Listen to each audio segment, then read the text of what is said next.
Omusajja omu mu South Africa yagamba nti kitwala obudde bungi okuzimba ensi, to build a nation. Ensi eyeyagaza kitwala obudde bungi okugizimba, naye ate kitwala obudde butono nnyo omugwagwa omu, some stupid idiot, to destroy it. Kitwala obudde butono nnyo omusirusiru omu okugyonoona oba okugisaanyaawo. Kino kijja wakati w'abo abaalafuubana okuzimba ensi eyo eyeyagaza, okusumagira n'okubongoota. Then omusirusiru oyo oba omugwagwa oyo n'afuna omukisa oguggusa ye byayita ebirowoozo ebibye ng'omuntu era byalabanga ebituufu naye ng'ate biba bisaanyaawo ensi. Therefore omusouth Africa oyo yali Lucky Dube omugenzi, era ebigambo bye byali bitegeerekeka bulungi kubanga yagamba nti amaanyi n'okulafuubana muteekayo mangi mu kuzimba ensi eba yeeyagaza nga bw'olaba United States of America bwe yazimbibwa, naye nga abaagizimba n'abaalafuubana baakola buli ekisoboka era obuzibu baabusanga buyitirivu okuzimba ensi eyeeyagaza. Therefore kitwalira omusirusiru oyo ate gwe twogerako obudde butono nnyo okugiyiwa ku ttaka. Then awo we tugambira nti gwe nga munnayuganda atambulira mu ggwanga Uganda nebya ojja olaba ebijja bitambula mu ggwanga lya Uganda nakati essaawa zino bye tutunuulira. Naga ndi retired Dr. Kano Kiza Besigye, omusajja ayali mu nsiko ng'alwanirira kye bayita emirembe, freedom. Kati essaawa zino tubuuza, what cost can you pay to get freedom? Oyinza kusasula mmeka okufuna eddembe lyo?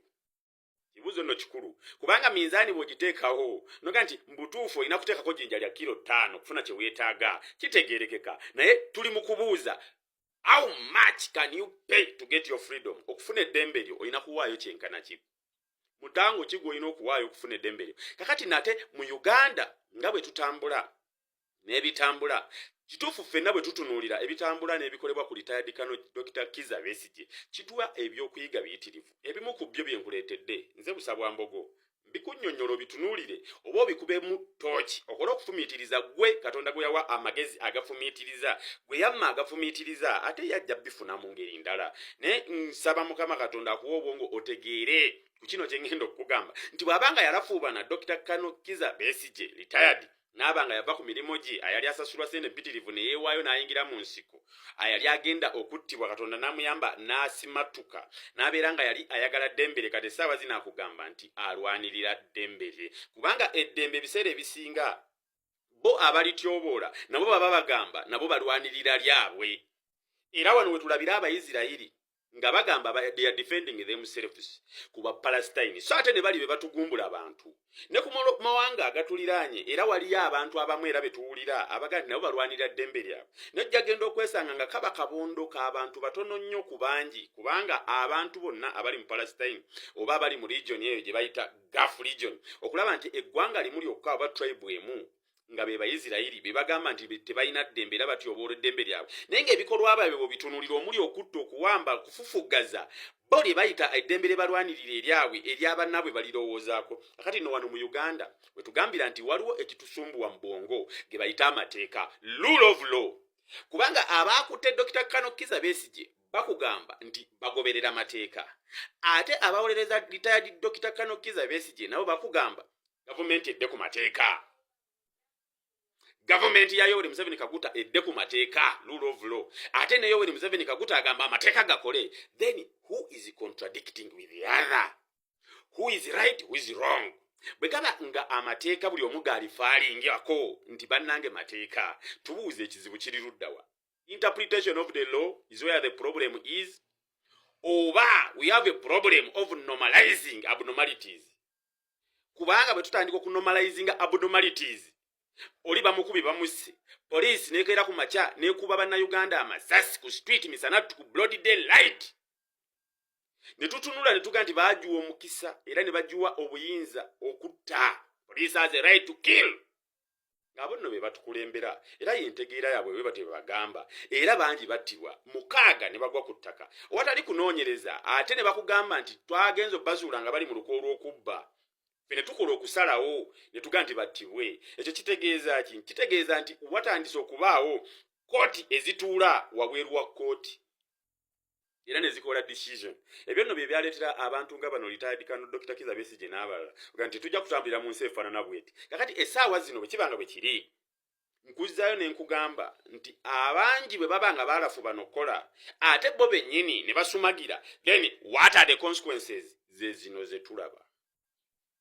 Kakati why is it that all credible people, credible institutions are quiet? Mengo tenaba kuba quiet. Owekitiibwa Katikkiro Charles Peter Mayiga yavuddeyo n'agamba nti nedda rule of law must be applied. Retired Kano Kizza Besigye kiswaza omusajja omukulu ayalwanirira ensi ye okulaba nti ali mu mbeera mwali n'obujjanjabi ne bubumibwa n'atuuka waatuuse nga abalala babalaata bubalaasi. Abo bagamba nti nabo balwanyizi ba ddembe. Bw'abanga yali mu mbeera emwogerwako twetaaga obukakafu ate twetaaga item process entuufu eya ssemateeka. Agamba atya courts of law zikola omulimu ogwo. Naye ate wano tulaba divergence nga bavuga nti ate military court ate gye bayita tribunal. Amangu ago mu kukola etteeka eryaleeta UPDF Act eryaleeta court martial bo baali tebakitegedde nti eno yali tribunal, kakiiko akakwatisa empisa. Lwaki ate bano ab'ebigendererwa baagala ogifuula ate court ekola amateeka era eramula bannansi abali mu uniform n'abatali. Therefore the Supreme Court was very clear. Nega nti tekijja kusoboka. Baba bawulira nga beetaaga nnyo bakola amendment. Mukola amendment Supreme Court yeemaliridde yagambye nammwe bannansi bakikole nga mulaba temutwesibaako nti ffe abalamuzi Winidoro ffe twakikoze. No, bakiteeke wali mu broad daylight, speaker atuule wali Anita Among atandike. Those one on favor say yes and those one on contrary say no. Ng'ensi yonna etunula. Therefore bwe tuba tutuusaawo ne tusigala nga bali abaabongota nga balafuba n'ensi ekole, nsuubira bwe tuba nga tugenze awo era bwe tuyinza okulaga gwe Munnayuganda ogenda kuba okola ki? Ogenda kusigala ku mirimu gyo ng'era olafuubana n'amabanja go kubanga amabanja nnoonya ky'abaana bange kye banaalya n'okuwangaalira ku bukunkumuka nga bw'owangaala. Kuba gwe omuvuuse omuze gw'Abaganda naddala especially abali mu Central okuwangaalira ku bukunkumuka bo obwo obutonotono bubatwalira obudde era balabanga basanyufu ate ne kibaleetera n'okuttattana ebyo ebinene. Therefore Katikkiro Charles Peter Mayiga bwe baba yayogedde then institution ya Buganda ye eba ekoze ogwayo. Naye ate wano otandika okulaba bannamawulire abaasoma amawulire journalism abaagwa mu mawulire ate ne bafuuka abanoonyi b'obukunkumuka nga bweggambye most especially ate baba baana Baganda nga Dini Lubowa Sava. Wano watandikira divergence kuba these people are paid. N'atandika tufunye ekizibu mu Buganda kubanga kitalo nnyonnyo abika n'alinnya afiiridde mu ddwaliro ekisubi.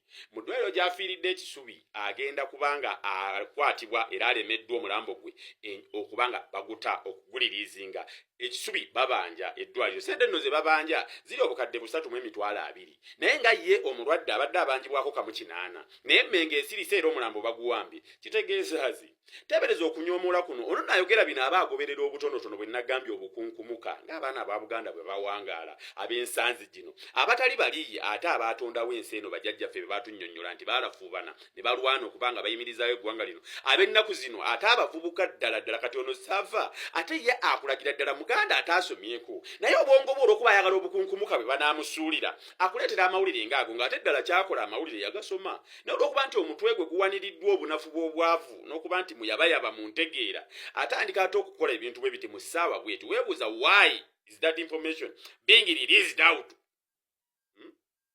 humiliate Mmengo that Mmengo is so powerless okubanga esasula sente ezibanjibwa Nnaalinnya ono ekisubi. Tusooka ne tufumiitira tugaa Nnaalinnya teyazaala baana bwe banga Mmengo erina ebyokukola bingi era ng'emirimu mingi kugijera fubana nagyo. Nnaalinnya ono ateekwa okubanga alina abaana bo bakola ki? 1,800,000 eyinza okulema famire ennamba. Kakati nokweka okuweebuula ali mu kuweebuula naye ng'ayitira mu Mmengo nti yakoze ki? So okukakanya amaanyi ga Katikkiro ge yavuddeyo nayo eddoboozi okutegeeza nti kino tekijja kusoboka. It is not right tuswala ng'eggwanga Uganda okutandika okutambulira mu mbeera efaanana bwetyo mu mawanga agaterodde gatusunga. Kakati bano bajja ba Dini Lubowa mu ngeri bwetyo nabo ne batandika ate okunyoomola kati aba anyoomola bigambo bya Katikkiro n'okulaga nti naawe olina kyotasobola nga mmwe baabaganye okubawa omulambo lwa 1,800,000 kitegeeza byogera temuli you are talking nonsense. Kakati nno wenkulagira nti abawangalira ku bukunkumuka ate bo babinnya n'okusinga kye wali olowoozezza agwe akyalimu ensa. Kati woba olina okutandikira otegeere